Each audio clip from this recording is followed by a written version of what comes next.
So today we're going to review, or you're going to get to see, this Windsor and Newton watercolor set that I have. And I'm going to do a swatch card, which I have all set up. I do often reuse paper, so I did some color testing for a painting here and was able to just keep part of it there. But anyway, that's beside the point. So this Windsor and Newton set is another one I've had for a while now. It's one of the first sets that I was genuinely excited to try to get my hands on. And this is the reason why. It is a very large dried set. Now, it has mixing palette space over here, but what's pretty cool is you can pull this tray out and there's little tabs here, and you can slide it right in there, or some days you can. There we go, there we go. And then you have a significantly larger space. And if that's not enough space, you can actually pop this part out too, which I can't get my finger in there right now, and I don't have any tool right in hand to pull it out. But you can pull this tray out, so you could have a space here, the top of the bottom of the lid here, and then you could have this other space over on the other side. So it's quite a large mixing palette space. It's a great travel kit. Now, this is the Windsor and Newton Cotman watercolor set, which is, I believe, their student grade watercolors. If you're not familiar with different grades of watercolor, student level is kind of the middle of the road. It's not the real cheap kind, but it's also not professional. So some of these colors might not last as long as others as far as their light fastness and other things like that. But those are all tests well beyond my capabilities. One of the things that's kind of neat about these is these little trays that the watercolor palettes themselves are in. They come printed with what color is in there, and those little things set in here. Now, one thing I didn't like about this is the standard, and I believe these are half pans is what they're called. The standard half pans don't fit in here. So you can't get a bag of half pans and just stick them in. You have to use their pans. And that also means if you're going to replace this color, you have to use their block of color. I will say they fill them up pretty generously. They're generally kind of mounded over, which is nice. I did rearrange the colors when I got them. I don't remember what the original arrangement was, but this here is my arrangement.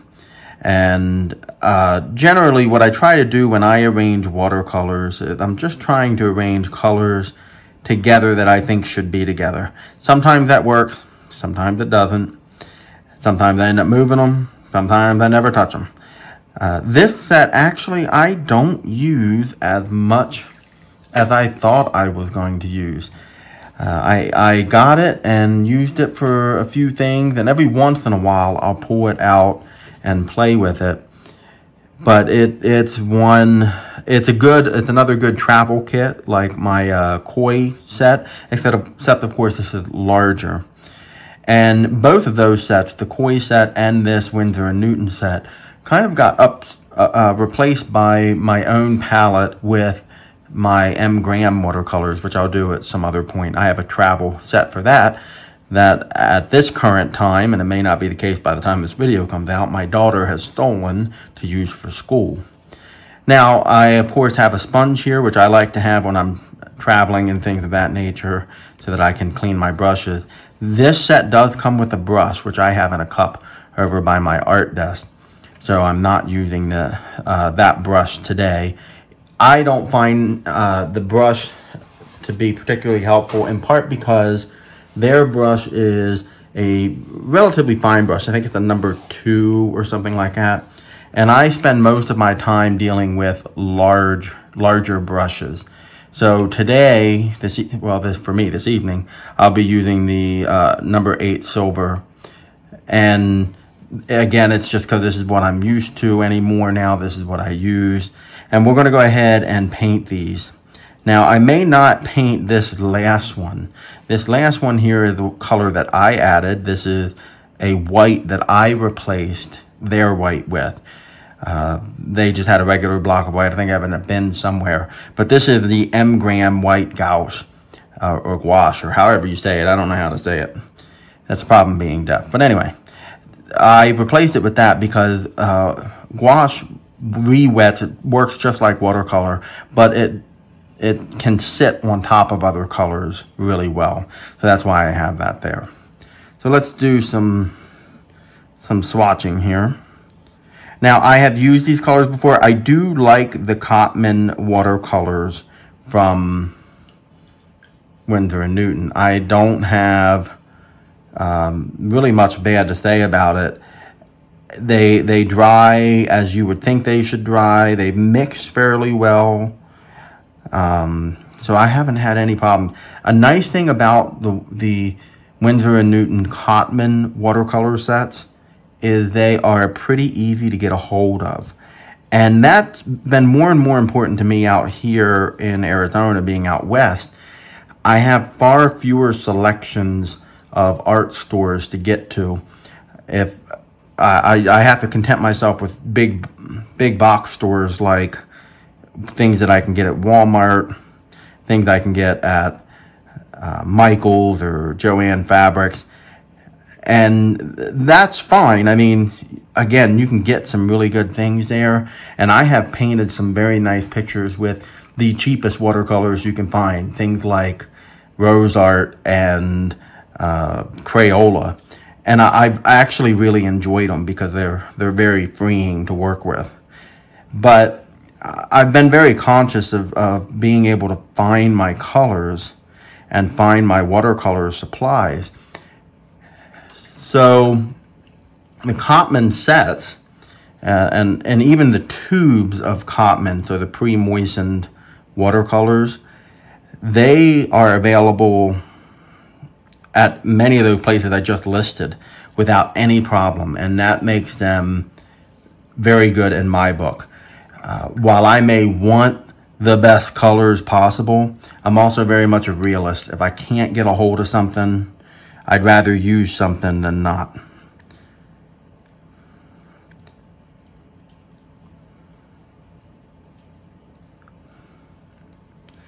Now, you notice you were watching when I dipped the water onto these watercolor palettes, onto these color swatches sections.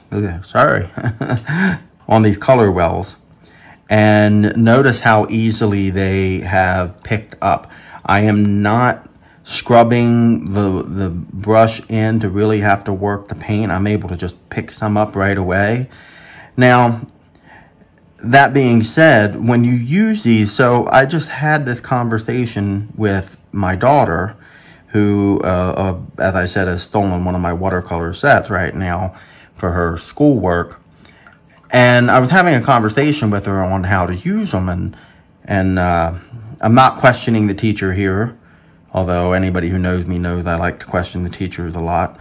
But I'm not questioning the teacher, but the teacher was having them do some painting and then pick out shapes from the way the watercolors would mix on the paper. And I said, well, how are you doing that? Are you mixing a bunch of the color up onto a palette and then putting it on? And she said, no, we're just supposed to put it straight on the paper. I said, well, how is your teacher doing it? Well, it turns out the teacher was using the tubes of paint and squeezing out a little dollop onto the paper and then just adding water. Now, there's nothing, absolutely nothing wrong with that, right? Except that is a technique that I would say is not feasible with the type of watercolor I have, and I would argue the type of watercolor that most of her students probably have, most of my daughter's classmates. Most watercolors you get are this. People at home don't typically have the tubes of watercolor. Everybody can get a hold of Crayola or Rose Art or any of those watercolors, and those are all the hard tablet puck type of watercolors. And in order to use those properly, at least from my experience, now again, I'm not a professional, this is what I've learned over the years, you have got to build up enough color into the well of your palette, and then that's what you're painting from. You don't paint from here. This is your purest form of color. That's why we're doing it on the swatches this way. But also, I mean, you could do that in a painting, but it would be your very last step in the painting. You're not going to do that straight away because of how bold those colors are going to be. You want softer mixes as opposed to those big, bold mixes. At least typically. Now, again, ooh, I'm not going to cover up. That's the Payne's Gray. I'm always confused by Payne's Gray because it says Payne Gray, but if you pick up too much, it is black, as you can tell.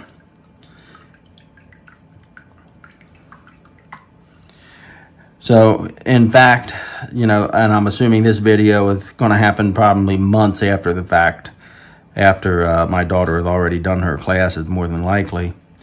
And I told her I'd go over the teacher's assignment with her, because in order to properly get this to work, you know, I want her and her classmates to be successful. And I find, so when I started these videos, that's one of my desires behind it, is to show you how to do these things. I'm not professional or anything like that. I have learned, I have taught myself, I have been paid attention to videos online and listened to people, and this is how I've learned how to do it. And I want to share with you what you can do to just enjoy yourself. So, like, literally, if this is what you enjoy doing with watercolor, just making different color blobs, then do that. I mean, who's to judge that that isn't relaxation and art for you? That's what it is for me.